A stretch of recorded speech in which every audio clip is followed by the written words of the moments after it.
አንድ ሰው እኮ አንድ ቀን ስልጣን ላይ መዋል ማደር አይችልም። ፈጣሪ ጌታ አላህ ተቀደረለት። እንግዲህ የእሳቸው ወቅት ሆኖ እሳቸው ዘለቁ። ይህ አንድነት ተጠልቶ እኛ የዛሬ 11 ዓመት ገደማ ጀምረ ነው በሙስሊሞቹ በኩል የማይወደድ የማይፈለጉ ነው አፍርሰን ፈርሶ ትተነው ነበር። እሳቸው ሲመጡ ደግሞ አንድነት ይዘው መጡ። እባካችሁ ሰላም ነው፣ ሀገራችንን እናለማ፣ አንድ እንሁን፣ እንተባበር፣ እንከባበር፣ እንተዛዘን፣ እንፈቃቀር፣ አንድ ላይ ሆነን ሀገራችንን እናሳድግ የሚል ሀሳብ ይዘው መጡ። ይህ ሀሳብ የማይጥመው እንጃ የኢትዮጵያው ነው ለማለት ያዳግታል። ህዝባዊ አመለካከት አለው ለማለት ያዳግታል። ሀገራዊ አመለካከት አለው ለማለት ያዳግታል። ለምሳሌ እኔም ተሸልም ያለው የተሸለምነው በዚህ በሰላሙ በኩል በተገኘው ሰላም ነው። ጠቅላይ ሚኒስትራችንም የተከበሩ ዶክተር አብይም ተሸልመዋል።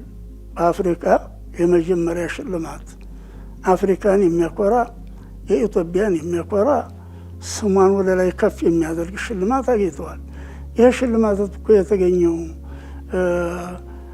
በእውቀታቸው ብቻ አይደለም፣ በዘራቸው አይደለም፣ በብሔራቸው አይደለም፣ በሰላም አመለካከታቸው ነው። ሰላምን ውደድ፣ ሰላም እንሁን፣ አንድ እንሁን በማለታቸው የሰላም ሽልማት የተሸለሙት። ይህ ሽልማት ደግሞ ሁሉም ተናግሮታል። በመሸለማቸው ሁላችንም ተደስተናል። እንግዲህ ሙስሊሙም ክርስቲያኑም በአገሩ ያለውም በውጭም ያለው በግቢም ያለው በአጠቃላይ የኢትዮጵያ ኩራት ነው የአፍሪካ ኩራት ነው ብሎ ሙሉም አስተላልፎታል። ነገሩም ሐቂቃ ነው። ይሄ የተገኘው እኮ በተገኘው ሰላም ጭላንጭል ነው። የኢትዮጵያ ሰላምን አከበረች፣ ወደ አንድነት ተመለሰ። የኢትዮጵያ ሕዝብ ሰላማዊ አካሄድ ያዘ ተብሎ ነው። አሁን ይሄ የደፈረሰ እንደው ሁሉም ይደፈረሳል። ውርደቱም ይመጣል፣ ክብሩም ይቀነሳል። የውጭም ደግሞ በጥሩ አመለካከት የነበረው መጥፎ አመለካከት ይለወጣል። የሰው ልጅ በጥሩ የሚመሰገነው በተግባሩ በጥሩ ተግባሩ ነው። በመጥፎም የሚነሳው በመጥፎ ተግባሩ ነው። የሰው ልጅ የሚያስወድደው መልካም ተግባሩ ነው። የሚያስጠላውም ደግሞ መጥፎ ተግባሩ ነው። የሰው ልጅ የተወገዘ እንደው የተጠላ እንደሆን ምን ሰርቼ ነው ብሎ ራሱን መገምገም ነው ያለበት። የተሞገሰ የተሸለመ የተወደደ እንደው ምን ሰርቼ ነው ብሎ ራሱን ነው ማየት አለበት። ሌላውም ደግሞ ገሌ እንዲህ የሆነው በምንድን ነው ብሎ ያን መልካም ነገር መከተል፣ ማጎልበት፣ ማጠናከር እንጂ መናድና መቃወም አይደለም።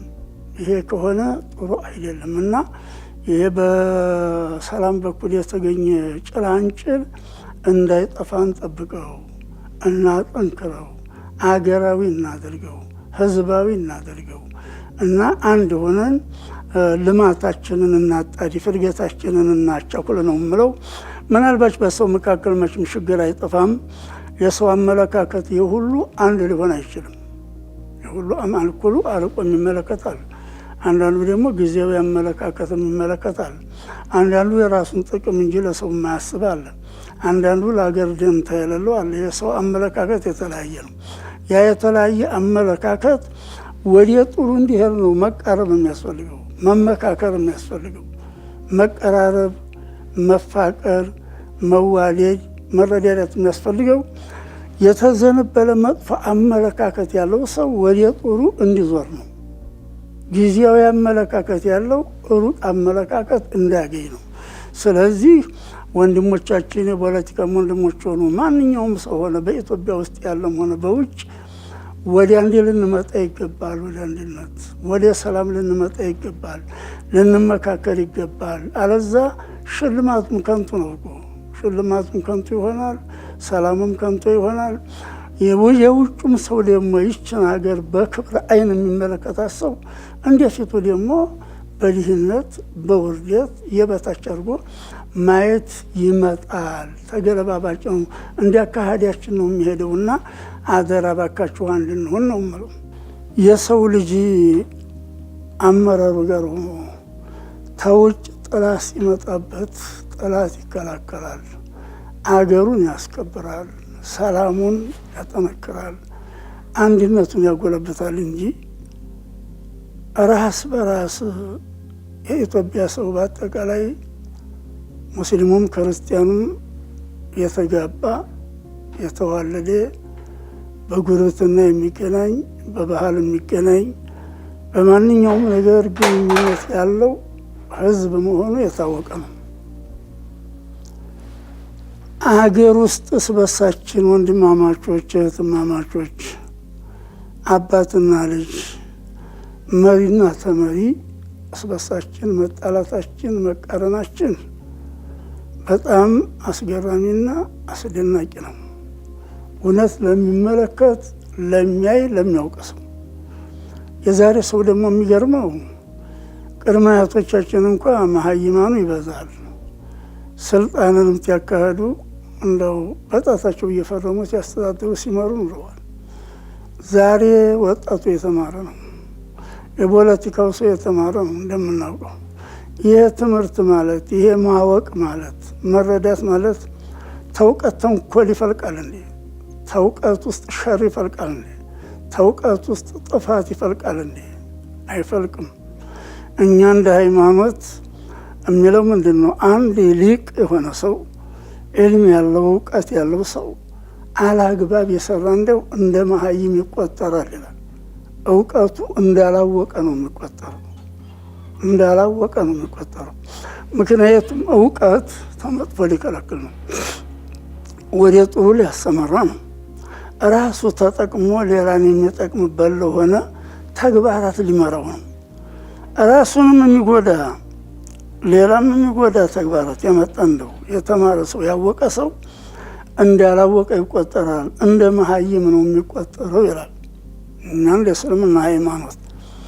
እና አንዱ አስገራሚ ጉዳይ እስበሱ ወንድማማች እህትማማች አብሮ የተጋባ የተዋለደ በጉርብትና የሚገናኝ በባህል የሚገናኝ ሰው እንዴት ይገደላል? እንዴት አንዱ አንዱን ያደማል? እንዴት አንዱ አንዱን ያፈናቅላል? ሁልጊዜ የምንለው ነው፣ መናገር ፋይዳ የለውም፣ ተግባር ላይ ሲውል ነው ጥቅሙ። አንድ ሰው ራሱ ተቤቱ ቢያስወጡት፣ ቢያፈናቅሉት፣ ቢገሉት፣ ቢያደሙት ደስ አይለው። ልጆቹ ላይ ይሄ ቢደርስ ደስ አይለው። ሚስቱ ላይ ቤተሰቡ ላይ ቢደርስ ደስ አይለው። ሌላ ላይ ሲሰራው ለምን ይደሰታል? የሀገሩን ሰው ወንድሙን እህቱን ሲያፈናቅል ሲያደማ ሲገል እንዴት አይሰማውም? ይሄ አንድ አስገራሚ አስደናቂ ጉዳይ ነው ነው የምለው። በሁለተኛ ደረጃ የሚገርመው የሚቃጠለው የኢትዮጵያ ንብረት ነው። የሚጠፋው የሚወድመው የኢትዮጵያ ንብረት ነው።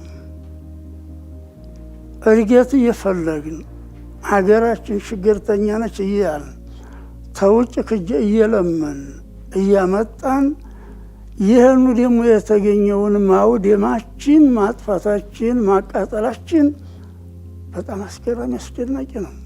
እውነት አእምሮ ላለው ሰው አቅል ላለው ሰው እንደ ባይማር እንኳ እንደው አእምሮ ትክክለኛ አቅል አእምሮ ላለው ሰው ይሄ በጣም አስገራሚና አስደናቂ ነው። በሶስተኛ ደረጃ ተጋለን ሀብታችንን አውድመን እስባችሳችን ተዲያምተን አንዱ አንዱን አፈናቅሎ አብረን የምንኖር ሰዎች ነን። የሞተውን ቤተሰብ ህዝቡ ይኖራል፣ ገዳይም ህዝቡ ይኖራል። ሀብቱም የተወደመበት ሰው ህዝቡ ይኖራል፣ አውዳሚውም ህዝቡ ይኖራል። እንዴት ያለ አቅል ነው ይህን የሚቀበለው? እንዴት ያለ ትምህርት፣ እንዴት ያለ እውቀት ነው ይህን የሚቀበለው? ይሄ በጣም አስደናቂና አስገራሚ ነው። ሌላው በአጠቃላይ የኢትዮጵያ ሰው ባለስልጣን መሆን አይችልም። ይሄ በፈጣሪ እየተባለ በኩል መሐል ነው። የሰው ልጅ በአጠቃላይ ባለስልጣን አይሆንም። የሰው ልጅ በአጠቃላይ ሀብታም አይሆንም። የሰው ልጅ በአጠቃላይ ድሃ አይሆንም። የሰው ልጅ በአጠቃላይ ምሁር አይሆንም። አላህን ዓለም ሲከውነው ሲፈጥረው ሲያስቀምጠው አበላልጦ ነው ያስቀምጠው። ኩሉ ምሁር ሊሆን፣ ኩሉ ሊቃውንት ሊሆን፣ ኩሉ መሪ ሊሆን፣ ኩሉ ተመሪ ታዛዥ ሊሆን ነው ያስቀመጡ። ስለዚህ ነቢያችን አለይሂ ሰላቱ ወሰላም ስለ አመራር ላይ ያሉ ሰዎችና ስለ ተመሪዎች ሲናገሩ ምን ብለዋል? አጢዕ መውሊያ አለይከ ብለዋል። በአንተ ላይ ስልጣን ላለው ሰው የበላይነት ለተረጋገጠለት ሰው ለመሪህ ታዘዝ ብለዋል። ታዘዝ። ያልታዘዘ እንደሆነሳ ሰውየው ከሰውነት ውጭ ነው ማለት ነው። አገራዊ አይደለም፣ ህዝባዊ አይደለም፣ መንግስታዊ አይደለም። ከዚህ ውጭ ነው ሀሳቡ፣ ከዚህ ውጭ አመለካከቱ የሰው አመለካከት አይደለም ማለት። የበላይ የሆኑ ሰዎች ደግሞ አመራር ላይ ያሉ ሰዎች ለበታቻችሁ ዘኑ ብለዋል ነቢያችን። የበላውን ያላከበረ ለበታችሁ ያላዘነ ከሰው ልጅ ደረጃ ውጭ ነው፣ በሰው ልጅ ደረጃ የሚታይ አይደለም ብለዋል። ፈለይሰ ሚና ይህንን ጣሰ ማለት ነው። እንግዲህ በተለይ ሙስሊም ለሆነ ሰው ይህን ሊሰራው የማይገባ ስራ ነው። ሌላው ሁሉ ሀብታም አይሆንም። ዘረፈም፣ ሰረቀም፣ ነጠቀም፣ ወነበዴም አላህ ድሃ ነው ያለው ሰው ድሃ ነው ሀያት ውስጥ አለ። ሀብታም ነው ያለው ሰው ሀብታም ነው። በመዝረፍ በመስረቅ ስልጣን ላይ በመውጣት ሀብት አይገኝም፣ ክብረት አይገኝም፣ ይከስራል፣ ጠፊ ነው፣ ፋይዳ የለውም። ስለዚህ የሚገርመው እንግዲህ አመራር ላይ ያለንም ሰዎች አደራችንን መጠበቅ ግድ ይላል። የመንግስት አካሎች አመራር ላይ ያሉ ሰዎች፣ ፖሊሶች፣ ደህንነቶች፣ ጦር ሰራዊቶች እነዚህ የሀገር ኃላፊነት ያለባቸው ወንድሞቻችን ናቸው። ሁላቸውም ኃላፊነታቸውን መወጣት ግድ ይላል። አንድ ችግር እዚች አካባቢ ስትከሰት በዛ አካባቢ ደህንነት አለ፣ ፖሊስ አለ፣ አስተዳደር አለ፣ ተቀበሌ ጀምሮ እስቲ ሰፋ ድረስ ለምንድን ነው የሚተውት? ችግር ይፈጠር፣ እዛው ችግሩ ተፈጠረበት ለምን አይቀርም? ለምን አይጠፋም? ሌላው ይሄ ችግር ፈጣሪ ምን በለው፣ የፖለቲካም ሰው ምን በለው፣ ስልጣን ፈላጊ ምን በለው፣ ጥቅም ፈላጊ ምን በለው፣ መቼም ሃይማኖት አያጣላም።